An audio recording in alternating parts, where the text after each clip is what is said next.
Welcome to another edition of the Five Star Zone. I'm your host, Rico Beard, and right now we're going to break down Michigan State's victory over Maryland.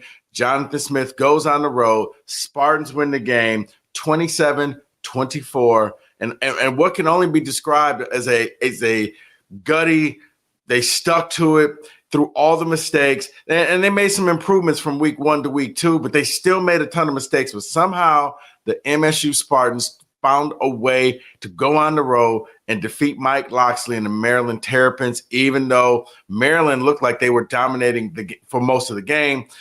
Michigan State found a way in the fourth quarter to put this thing away. They came up with the big plays. And hey, by the way, welcome. Thanks for finally recognizing that Nick Marsh is on the team. And it was really a big welcome to college football. Welcome to the Big Ten game for Nick Marsh as he goes in there. And my goodness, guys, Nick Marsh finishes the game. Let me make sure I get this right. 194 receiving yards off of 8 receptions and a touchdown, including one that was 77 yards long. He also had a couple other big plays. Nick Marsh is the guy that I think can be that big play receiver that Michigan State has been missing for a long, long time. And I think that with the development of him and Aiden Childs, what you're going to start to see is more big plays. That, it's kind of that feeling you had when Kenneth Walker played for Michigan State. You knew at any given moment it was either going to be him, it was going to be Jaden Reed, it was going to be Naylor. And then for the last few years, it was kind of nothing. It was just kind of methodical. Let's hope and pray. You know what? With the emergence of Nick Marsh, I think that Michigan State has that big-time receiver that they need to really start to get the ball to more and more and more. I thought that was missing in game 1. They won the game against Florida Atlantic 16-10, but there was no big plays. You had that. And you can see the trust that Aiden has with Nick Marsh, whereas when it comes to Foster, they're still working on some things that Foster's been open for like 5 deep throws, but they're always overthrown, which kind of tells me the chemistry is not there. Nick Marsh on 2 plays, 2 for 2, hit him deep, both in stride, caught it. The one he got tackled, it was a big play, I think for like 50-some yards, and then the second time he threw it deep. Michigan State had just had the defense has stepped up. They forced Maryland to punt the ball. Very next play, Jonathan Smith didn't waste a round, didn't try to do anything, just went deep, caught Maryland off guard, tied the game up at 24-all. So I have to give it to Michigan State. Now, here's the thing. If you're a Spartan fan, when you watch this game, yes, you won the game. It was a road game, and I think this was a critical game. I'm going to get to a little bit more of that later. You got to clean up the penalties. I mean, you still had a bunch of dumb penalties that are just shooting this team in the foot. Now, I do realize that some of it came with the makeshift offensive line. A lot of guys were kind of thrust into that position. And though you want to feel sorry for them, this is next man up, man. And you have to be able to go out there and play smart, not get holding calls that can be counterproductive to a big play that your team has. You have to play smart. They have to cut down on the penalties. And like I said, it's for this team right now, it's like 2 steps forward, 1 step back. You see Aiden Childs, 3 more picks, red zone, especially early in the game, just non-existent. They get into the red zone, and guys, I want to say that, and if you extend the red zone out to about the 25-yard line, they've had 6 turnovers. It's not 5 or 6 turnovers. It's not conducive to winning football in the Big Ten. And if you watch the Big Ten, Ohio State is the only team that's really going out there and dominating from start to finish. You can't go up against teams like Oregon, teams like Michigan. You can't go up against those, Iowa, and shoot yourselves in the foot. You have to play perfect games. And the beauty of it is they kind of get a free square this weekend playing Prairie View, not to take Prairie View for granted, but this is a game where you need to work on your mistakes. This is a game where you need to fine tune and tweak things. Why? Because you got Boston College on the road the very next week. So if you're MSU, the penalties, they have to end. Aiden Childs needs to get comfortable in the pocket. And you did see some improvement from week 1 to week 2. Yes. I think the biggest thing for Childs was in the fourth quarter. It looked as if the game finally started to slow down for him whether it was hitting Nick Marsh deep for the 77-yard touchdown or just the final drive to set up the game-winning field goal by Jonathan Kim. Because if you're like, it was a third down play on this series that Aiden Childs made sure he dove to get the first down. Earlier in the game, it was a third and long. He escapes the pocket, and he kind of does the Russell Wilson where I'm just going to stick the ball out there and go out of bounds. Well, he didn't extend the ball far enough. Ended up being a fourth down. Michigan State had to punt the ball from their own 50 instead of just picking up the first down, lowering your shoulder and just getting that first down. It's the little things like that for Aiden Childs that really – it's going to take some time. I do realize that, okay? Because you keep forgetting now how young this kid is because you want to see them win, but it's the little mistakes. It's the mental things. It's the setting your feet and getting the ball and throwing the ball right and not sailing it. A lot of his passes were high. And here's one thing that I've noticed in covering football for many, many years, for decades. When quarterbacks tend to sail the ball, especially early in the game, that's adrenaline. They're too hype. You got to calm down because what happens, as you saw, you end up throwing picks where you just clearly throw the ball over your receiver's head, or you have an open receiver and you just sail it over their head and you just lead yourself to wonder, Aiden has to bring it down a notch. Aiden has to calm down. Aiden has to relax and go out there and get it done because I think once the game slows down, you can see that difference maker. He won't try to force things. That's what I saw in the fourth quarter, stepping back and just with pressure coming in his face and just releasing the ball deep down the field, hit Marsh in stride. Marsh takes it all the way 77 yards. But as I said, that was the highlight play. That was the ESPN SportsCenter play.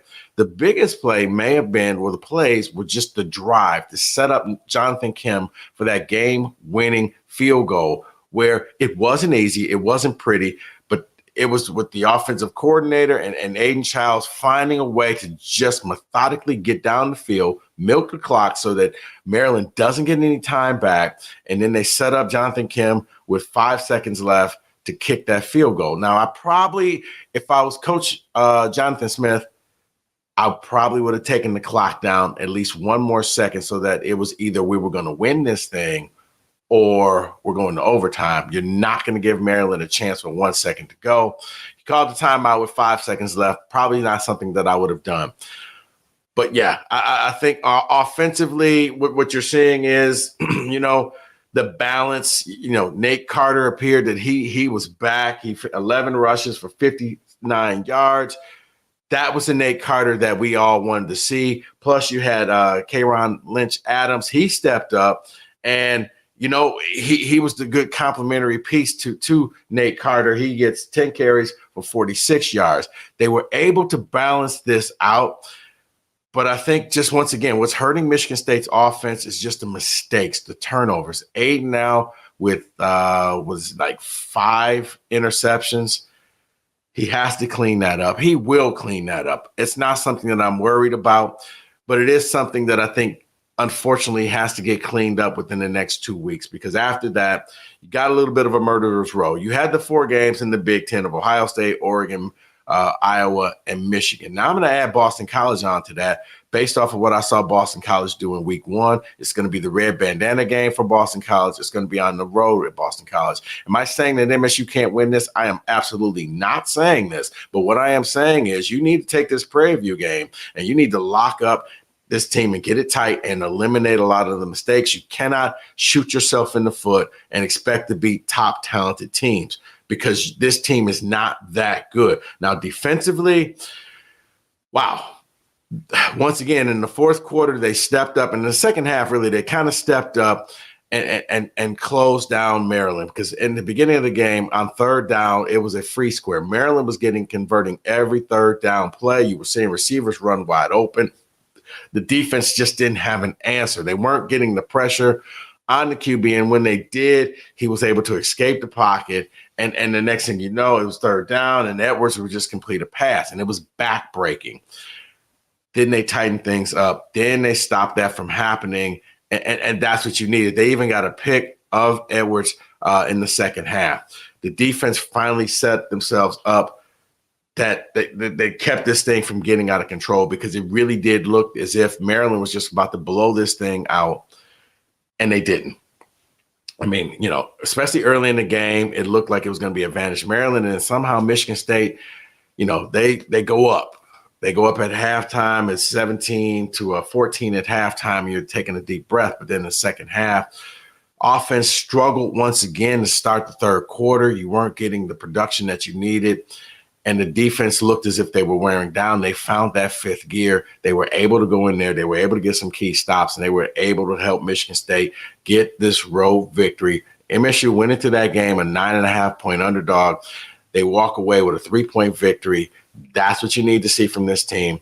Why? Because after Prairie View, you got 5 games where they're going to be difficult. Ohio State is a juggernaut. Oregon on the road 6 days later at Austin Stadium.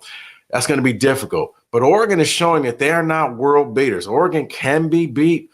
They're flirting around with disaster, because what you're seeing a lot is the same.